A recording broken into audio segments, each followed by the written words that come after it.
Friends ಎಲ್ರಿಗೂ ನಮಸ್ತೆ. ಎಲ್ಲರೂ ಖುಷಿಯಾಗಿದ್ದೀನಿ ಅನ್ಕೊಳ್ತೀನಿ. ಈ ವಿಡಿಯೋದಲ್ಲಿ ಸೌತ್ ಕೊರಿಯಾದಲ್ಲಿ ಸಿಗುವಂತಹ one of the best street food hotteok ನ ಎಕ್ಸ್ಪ್ಲೋರ್ ಮಾಡ್ತಾ ಇದ್ದೀನಿ. ಅದನ್ನ ಯಾವ ರೀತಿ ಪ್ರಿಪೇರ್ ಮಾಡ್ತಾರೆ ಅಂಡ್ ದೆನ್ ಯಾವ ರೀತಿ ಇರುತ್ತೆ ಅನ್ನೋದನ್ನ ಕಂಪ್ಲೀಟ್ ಆಗಿ ಹೇಳಿದ್ದೀನಿ. ಬನ್ನಿ ನೋಡೋಣ ಹೇಗಿರುತ್ತೆ.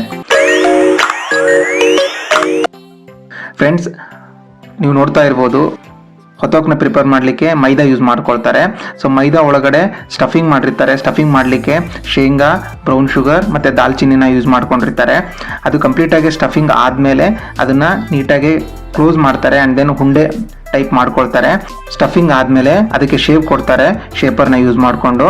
ಅದಾದ ನಂತರ ಅದನ್ನು ಚೆನ್ನಾಗಿ ಫ್ರೈ ಮಾಡ್ತಾರೆ up to 10 to 15 minutes. Brown colour ಬರಬೇಕು ಅಥವಾ ಗೋಲ್ಡನ್ ಬ್ರೌನ್ ಕಲರ್ ಬರಬೇಕು, ಅಲ್ಲಿವರೆಗೂ ಕೂಡ ಚೆನ್ನಾಗಿ ಫ್ರೈ ಮಾಡ್ತಾರೆ. ನಾವು ತುಂಬ ಹೊತ್ತು ವೆಯ್ಟ್ ಮಾಡಿದ್ವಿ. ವೆಯ್ಟ್ ಮಾಡಾದ್ಮೇಲೆ ನಮಗೆ ಫೈನಲಿ ಹೊತೋಕ್ ಕೊಟ್ಟರು. ಈ ಹೊತೋಕ್ನ ಪ್ರೈಸ್ ಬಂದು 1000 ಕೊರಿಯನ್ ವೋನ್, ಅಂದರೆ ಇಂಡಿಯನ್ ರುಪೀಸ್ ಪ್ರಕಾರ ಅರೌಂಡ್ 64 rupees ಆಗುತ್ತೆ ಇವತ್ತಿನ ಮಾರ್ಕೆಟ್ ವ್ಯಾಲ್ಯೂ. ಸೊ ಹೊತೋಕ್ನ ತಿನ್ನಬೇಕಾದ್ರೆ ತುಂಬ ಬಿಸಿಯಾಗಿತ್ತು ಸ್ಟಾರ್ಟಿಂಗಲ್ಲಿ. ಸ್ವಲ್ಪ ಟೈಮ್ ಆದಮೇಲೆ ಅದನ್ನ ತಿಂತ ತುಂಬ ಟೇಸ್ಟ್ ಬರ್ತಾ ಇದೆ. ಸೊ ಇದನ್ನು ತಿನ್ನಬೇಕಾದ್ರೆ ನನಗೆ ಗೊತ್ತಾಗ್ತಿರೋದೇನು ಅಂದರೆ, ನಮ್ಮ ಇಂಡಿಯನ್ ಫುಡ್ ಅಂದರೆ ಎಸ್ಪೆಷಲಿ ಕರ್ನಾಟಕದಲ್ಲಿ ಸಿಗುವಂತಹ ಹೋಳಿಗೆ ಥರನೇ ಅನ್ನಿಸ್ತಾ ಇದೆ. ಆದರೆ ಟೋಟಲಿ ಡಿಫ್ರೆಂಟ್ ಆಗಿದೆ ಆ್ಯಂಡ್ ಡಿಫ್ರೆಂಟ್ ಟೇಸ್ಟ್ ಕೂಡ. ನೀವೇನಾದರೂ ಸೌತ್ ಕೊರಿಯಾಗೆ ವಿಸಿಟ್ ಮಾಡಿದರೆ ಮಸ್ಟ್ ಟ್ರೈ ಅಂತಲೇ ಹೇಳ್ತೀನಿ.